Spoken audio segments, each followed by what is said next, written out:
Welcome back to Press Conference. I'm your host, Jim DeLorenzo, and my guest today is Brian Hart, the founder and CEO of Flackable, one of the nation's top public relations agencies over the last few years. And we're talking about credibility marketing. And during the break, we were just talking about what small businesses don't know, when small businesses don't know what to do with their press coverage and their earned media coverage. And I wanted to ask you, Brian, I know that you built, the business model of Flackable was built on the idea of credibility marketing. Could you share with me and our viewers maybe one or two case studies of how you've seen this work best? Yes. So, when we take on a client, the first thing we want to do is learn what they're doing on the marketing side.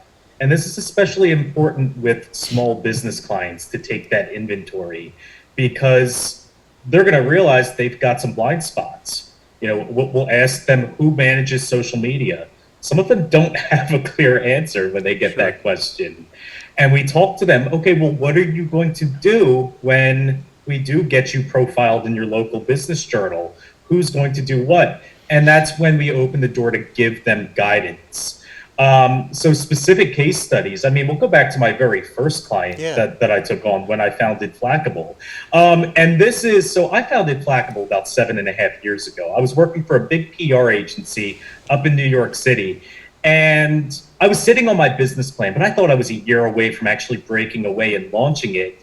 And this was back when LinkedIn's publishing platform first was taking applications where you could sign up to publish articles directly on LinkedIn.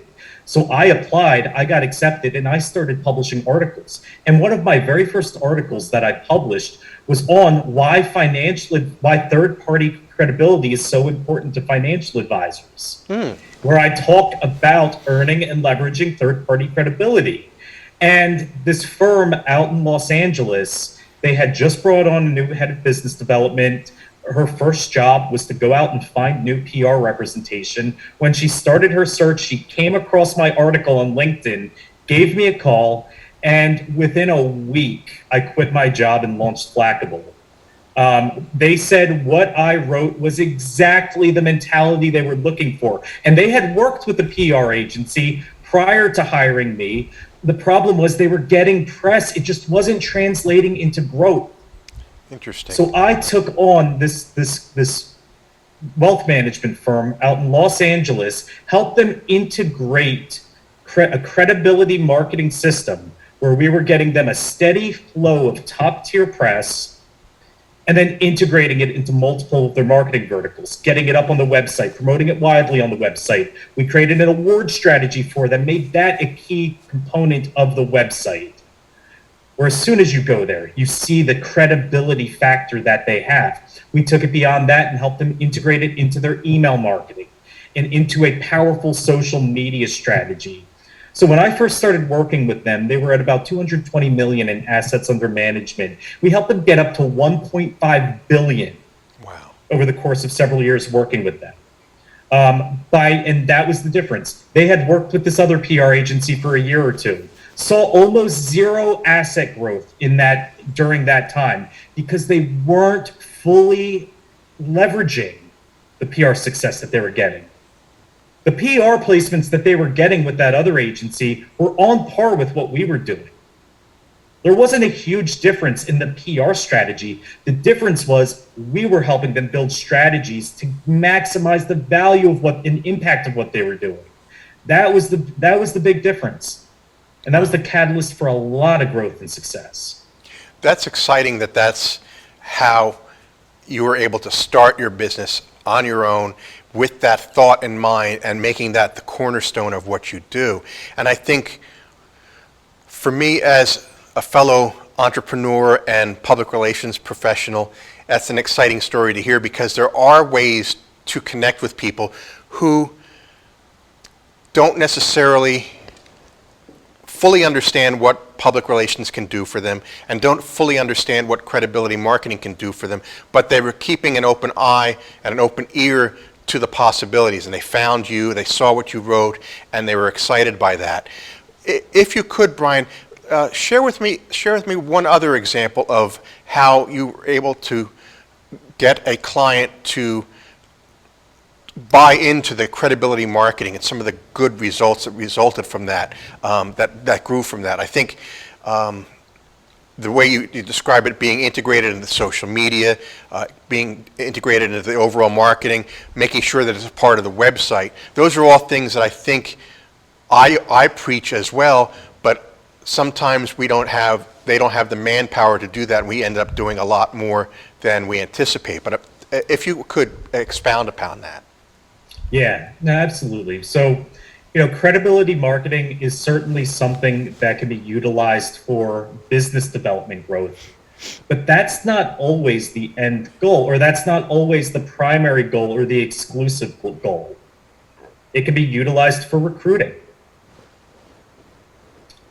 and pumped into your recruiting efforts. Right now, recruiting's a big conversation that a lot of small businesses are having. Both recruiting and retaining talent is one of the biggest stories small businesses are dealing with right now. So it can absolutely go into that and be a core part of the growth strategy when a growth strategy is centered around bringing on talent. That first case study that I mentioned, that was a big part of it too. Our efforts were not just leveraged to help them bring on clients, it was also leveraged to help them bring on other financial advisors who were bringing assets with them. And a number of the advisors who joined their team, when I asked them, how'd you end up linking up with them? How'd you end up joining them? They said, well, apparently you guys are doing a good job on the PR side. We keep seeing their name everywhere. And so we reached out. So, that's amazing feedback to hear.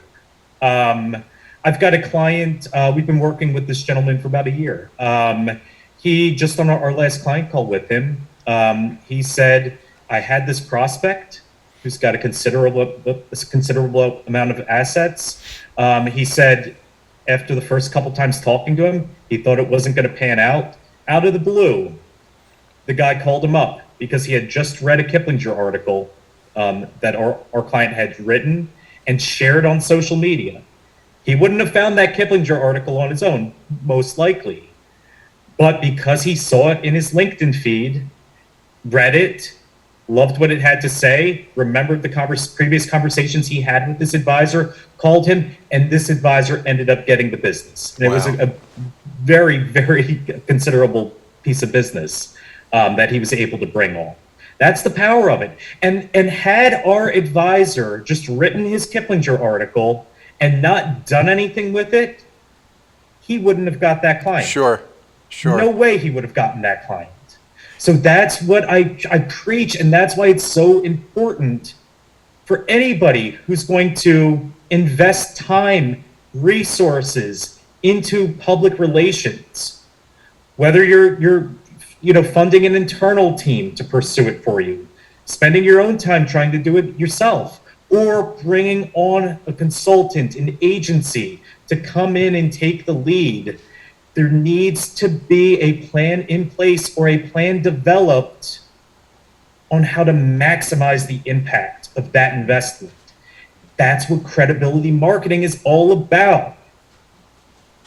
I think you say it very, very clearly, and I completely agree with you on the concept of it. And I think those are some great examples you shared with me. I always enjoy the idea of positioning a leader within a business as a thought leader, as a way to enhance the credibility of the company, enhance the credibility of the services and products. And I think the credibility marketing aspect of this is very important, and I think that small businesses and entrepreneurs can invest in a public relations program that accommodates these goals without being too afraid, because I think sometimes our clients are too afraid to speak their mind sometimes.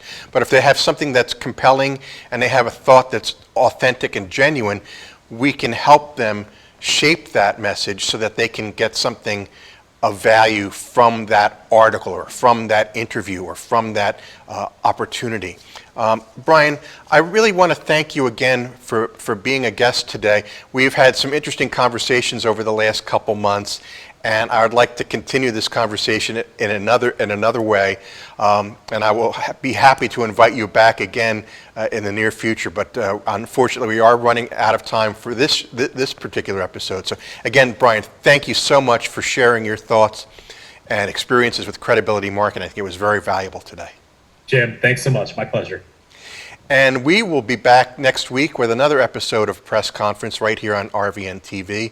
If you have any questions, please feel free to contact me by phone at 215-266-5943 or via email at jim@jhdenterprises.com or through my website, jimdelorenzo.com, LinkedIn, Facebook, Instagram, and Twitter.